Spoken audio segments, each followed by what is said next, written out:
Welcome back to AP World History. We're talking about Japan, and we'll be talking about Korea and later Vietnam. We've been talking about the history of Japan and the period of feudalism that will arise. We talked about the Taika reforms and how they were copying China, and eventually they will abandon those reforms and go their own way. This fourth class of uh, power grabbers in Japan will be the warlords, this Bushido. Um, and by the way, the secret word is shogun. And the shogun will be the person who has the real power in Japan. Even though the emperor is uh, considered the son of God, the shogun is the one who really has the power in this feudal system. The daimyos were under the shogun, the samurais, the uh, rowan, and peasants and so forth. Merchants down at the bottom of the social class. And this is how it was set up. Very similar to Europe, Western Europe during the feudal period. The emperor was on top, but not necessarily the one calling the shots.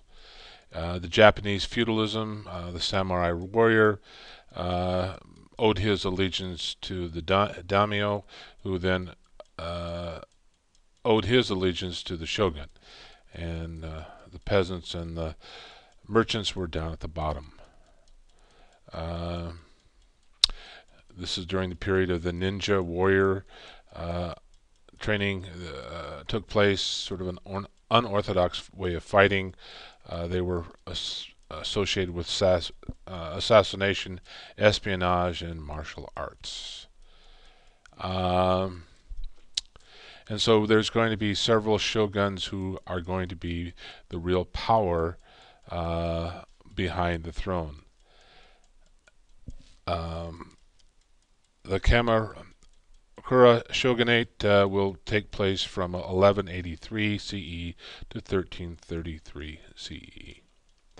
And so we have this feudal system that keeps everything in order. And this is where the Japanese come up with this militaristic attitude um, that will permeate the society and lead into the 20th century. The code of the Bushido was fidelity, politeness. You were supposed to be virtuous, and of course, simplicity in life. All these things part of the Bushido code.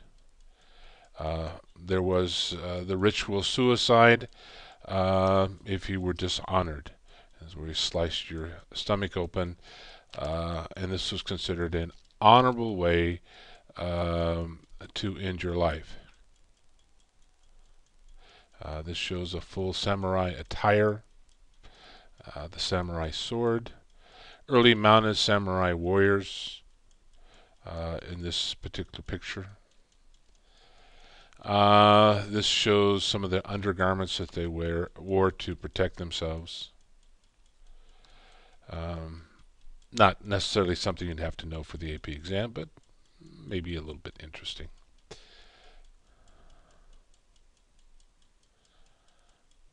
So all these things, part of their attire, the samurai attire.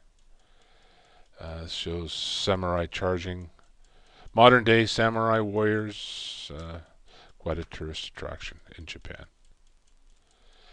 Again, the political system all based on uh, the emperor at the top, and then when we find Europe, we find the king there, with the lords under there, and the knights and the peasants, all paying allegiance to the guy above them. Chivalry, justice, loyalty, defense, courage, faith, humility, nobility, all these things quite similar to what we find in Japan. Medieval soldiers, so knights and samurai, similar in their responsibility. Medieval warriors again, and the armor they use to repel arrows and swords. Zen Buddhism is going to be adopted in Japan. It's the Mahayana form of Buddhism, which came from India through China, is going to be appealing to some of the peasant class. The Zen Buddhism is probably going to be the most dominant form of Buddhism in Japan, and it will sort of just melt in with their own religion, Shintoism. The Ashakara age is going to be from 1338 CE to 1573. This is still under the feudal system. Laws are a little unclear, and shoguns fight for power.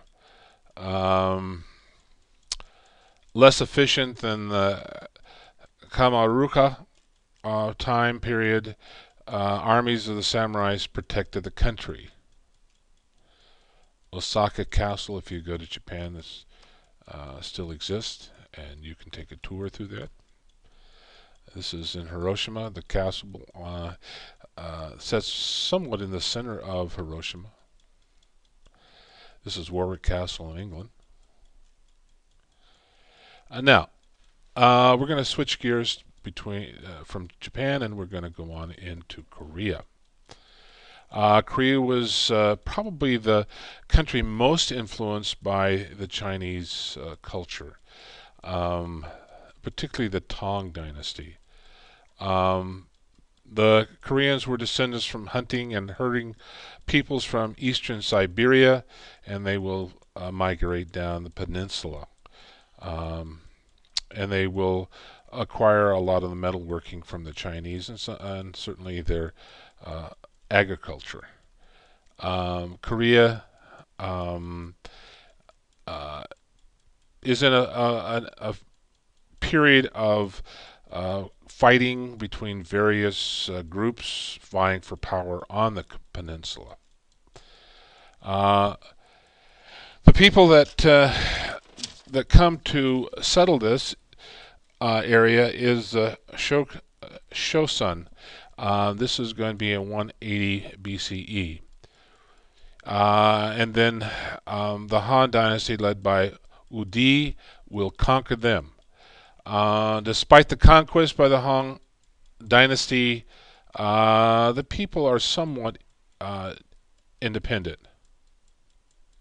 The Goguryeo successfully resisted Chinese rule, and the kingdom that they established is in 37 CE. This in 680 or 668 CE, the Goguryeo kingdom will be defeated by the Tang Dynasty, and they will make an alliance with the Xia kingdom.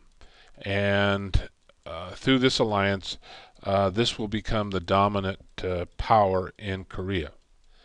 And this shows the three kingdoms that existed there.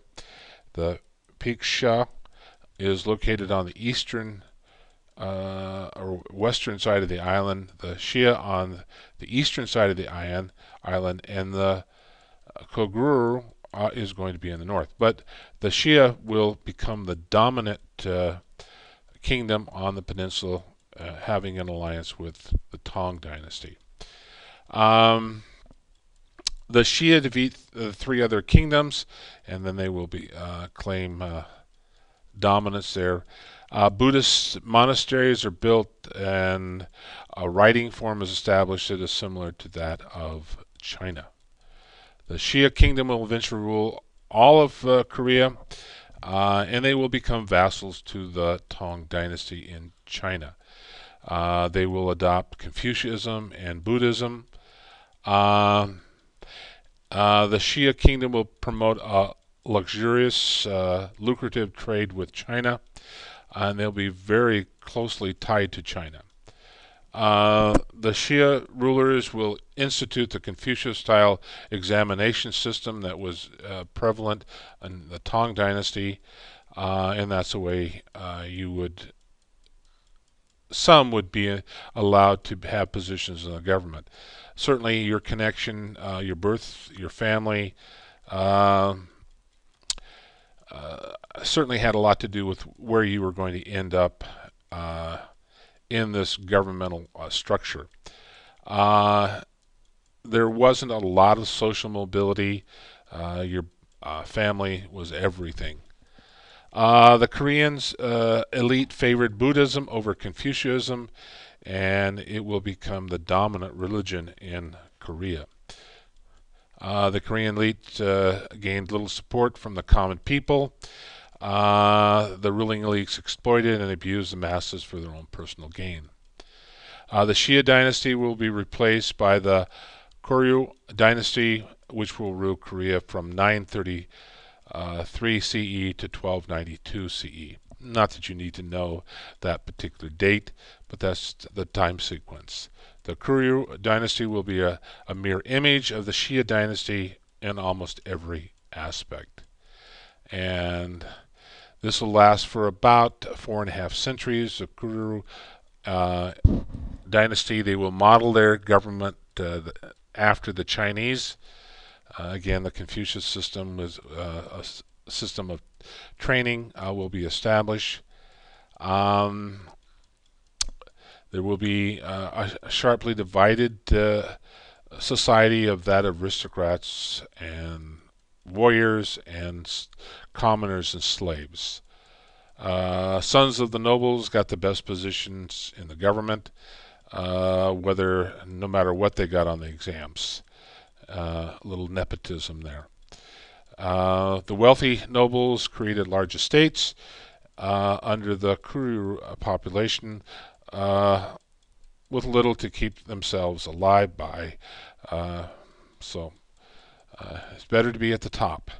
Eventually, the Koreans will be invaded by the Mongols in 1231 CE, and not only are they going to invade Korea, but they're also going to invade China at the same period.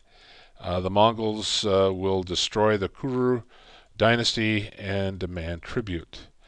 And as long as you pay the tribute, you could pretty much maintain your position in society, at least the nobles.